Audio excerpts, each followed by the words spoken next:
السلام علیکم، welcome back to my channel. میں ظہیر کے نام پر مروں گی، ظہیر کے نام پر ہی جیوں گی، میری والدہ ڈرامے باز ہیں۔ شبیر کا انٹرویو منظر عام پر آ گیا۔ شبیر نے ایسی باتوں کے انکشافات کر دیے کہ آپ کے سن کر ہوش اڑ جائیں گے۔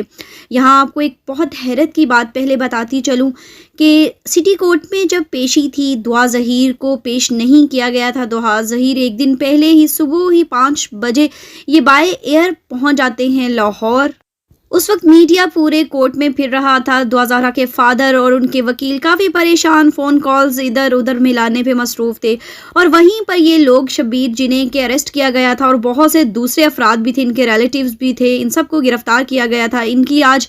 پیشی تھی سماعت میں، ان سے پوچھا جانا تھا عدالت میں۔ وہیں پر میڈیا ان لوگوں کے پیچھے پڑ گئی۔ شبیر سے بہت زیادہ سوالات کیے گئے، اس سے پوچھا گیا تو آپ کو شرمندگی تو ہوتی ہوگی کہ اپنے بھائی نے ایسا کام کیا ہے، کیا آپ کو پتا تھا، پہلے سے جانتے تھے؟ اور یقین مانے اس وقت شبیر کا چہرہ دیکھنے لائق تھا۔ پہلی نظر میں پہلی دفعہ تو میں خود یہی یقین کر بیٹھی کہ شاید واقعی کتنا یہ لگ رہا ہے بیچاروں کو پر بڑا ظلم ہوا ہے۔ شاید یقیناً آپ بھی اگر وہ ویڈیو کلپ دیکھتے تو آپ بھی ایسے ہی فیل کرتے، کیونکہ اس کے فیس ایکسپریشنز ہی ایسے تھے۔ مگر اب جب کہ اس کا ایک انٹرویو آیا ہے اور اس نے اتنا بولڈی اور اتنی کانفیڈنس سے ایسی باتیں سنائی ہیں سوشل میڈیا پر دعا زہرا کی فیملی کے بارے میں، اور یہ اسپیشلی مینشن کیا کہ دعا زہرا انہیں تمام رپورٹس دے رہی ہے،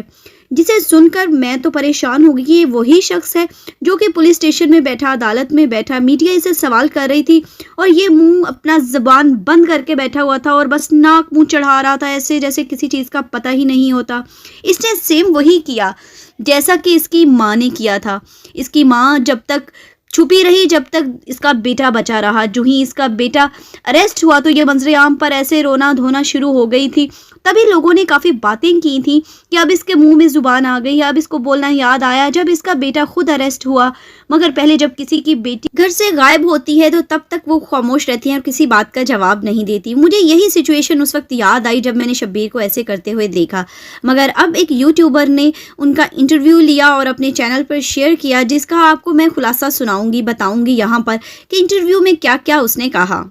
شبیر نے سب سے پہلے کہا کہ ہم رشتہ لے کر جا رہے تھے دعا زہرا کا۔ جب ہم آدھے راستے میں پہنچے تو دعا زہرا کا فون آ گیا، میسیج آ گیا کہ آپ نہ آئیں۔ ظہیر کو اس نے میسیج کیا، ظہیر نے ہمیں اسی وقت کال کی کہ آپ واپس آ جائیں، اس کے فادر نہیں مان رہے۔ دعا زہرا نے یہ بتایا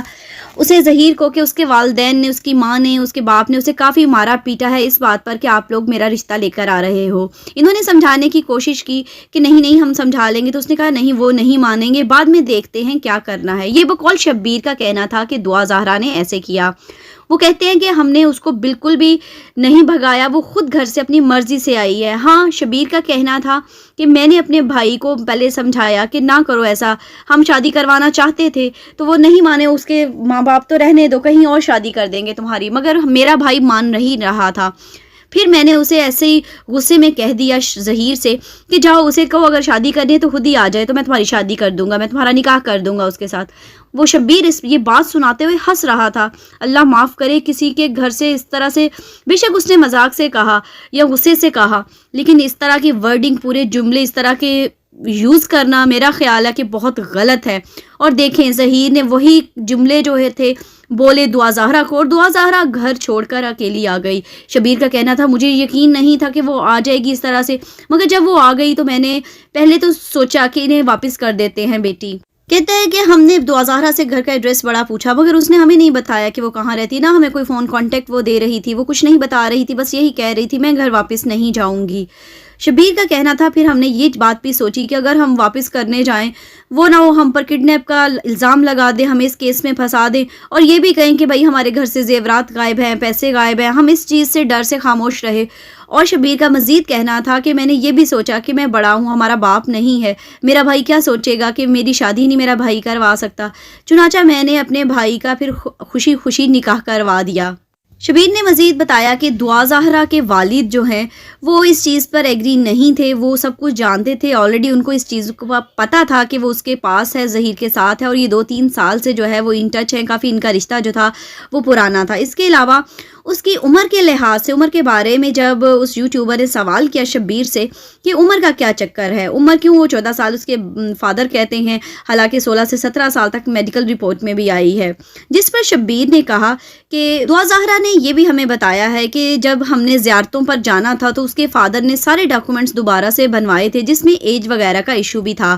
ایج جو تھی وہ چھوٹی کروا دی گئی تھی، یہ بقول دعا زہرا کے تھے۔ یعنی اس یوٹیوبر نے اپنے آپ کو کلیئر کرنے کے لیے وہ پہلے دن سے اب تک یہی کیس کو پروف کرنے کی کوشش کر رہی ہے کہ دعا زہرا جو ہے وہ خود گھر سے بھاگی ہے، کوئی گینگ نہیں ہے۔ اور دیکھیں ان لوگوں کے ٹرکس، دیکھیں کہ انٹرویو اب صرف اسی چینل پہ آ رہا ہے، وہی چینل جو ہے اس کے انٹرویوز لے رہا ہے اور اس کو مسلسل یہ کوشش کر رہا ہے ثابت کرنے کی یہ کوئی گینگ نہیں ہے اور پسند کی شادی ہے، حالانکہ یہ وہی شبیر ہے جو کہ پولیس حراست میں کچھ بول نہیں رہا تھا، میڈیا کو کسی قسم کے سوال کا کسی کا بھی جواب نہیں دے رہا تھا۔ پھر مزید اس کی باتیں سنیں، اللہ معاف کرے کسی کے گھر کے بارے میں اس طرح کی باتیں اب یہ لوگ کر رہے ہیں، خدا جانے حقیقت کیا ہے۔ مزید شبیر کا کہنا تھا کہ دعا زہرا کہتی ہے کہ میری ماں بہت ڈرامے کرتی ہے، وہ بہت ڈرامے باز ہے، وہ مجھے کہتی ہے کہ اگر تو بچ بھی جائے گی تو واپس آئے گی تو میں تمہیں زندہ نہیں چھوڑوں گی، کہتے وہ اس قسم کی ہے میری ماں۔ اللہ معاف کرے شبیر کے حالات دیکھیں کہ اب انہوں نے مزید ان کی فیملی پر کیچڑ اچھالنا شروع کر دیا ہے،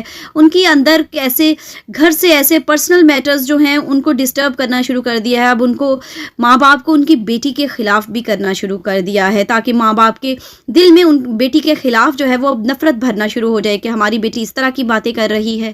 اس کے علاوہ اس یوٹیوبر نے پھر پنجاب کا پوچھا کہ پنجاب میں کیوں، لاہور میں آپ بار بار کیوں کیس کو کرتے ہیں کہ لاہور میں، ادھر آپ نے لوگوں کا، بڑے لوگوں کا سوال تھا نا کہ یہ سندھ میں کیوں نہیں پیشی ہوئی، کورٹ سٹی کورٹ میں کیوں نہیں پیش ہونے دیا، جلدی سے انہوں نے ادھر آنے کی۔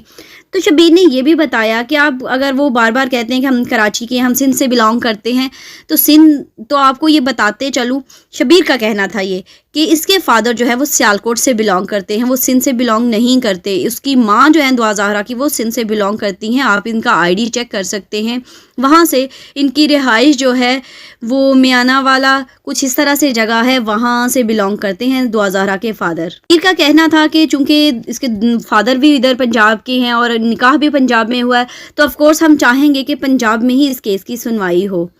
مگر ان تمام باتوں کے بعد اس یوٹیوبر نے فائنلی یہی چیز پھر ایک دفعہ کہی کہ یہ کوئی گینگ نہیں ہے، جو کہ آئی تھنک سو سراسر غلط ہے، کیونکہ اب تک جتنے شواہد سامنے آئے ہیں اور اب خصوصاً جو وہ احتجاجی ریلیاں نکال رہے ہیں دعا زہرا کے فادر، اس میں ایک شخص نے آ کے جس چیز جو بتایا ہے اپنی سٹوری، اپنی بیٹیوں کے بارے میں، اپنی بیوی کے بارے میں، کس طرح یہ سفید وردی والا ان کو بھی ورگلا کر 2014 سے لے گیا تھا 2014 میں، اور ابھی تک واپس نہیں وہ آئیں، نہ ہی اس کی بیٹی کا پتہ ہے، وہ بھی دعا زہرا کی ایج کی تھی۔ اس سے تو صاف پتہ چلتا ہے کہ پنجاب یونیورسٹی کو اس وقت انہوں نے گڑھ بنایا ہوا ہے، یہ لوگ وہاں پر سٹے کیے ہوئے ہیں، پولیس کی پروٹیکشن لیے ہوئے ہیں اور اس طرح کے کام کرنے میں مصروف ہیں۔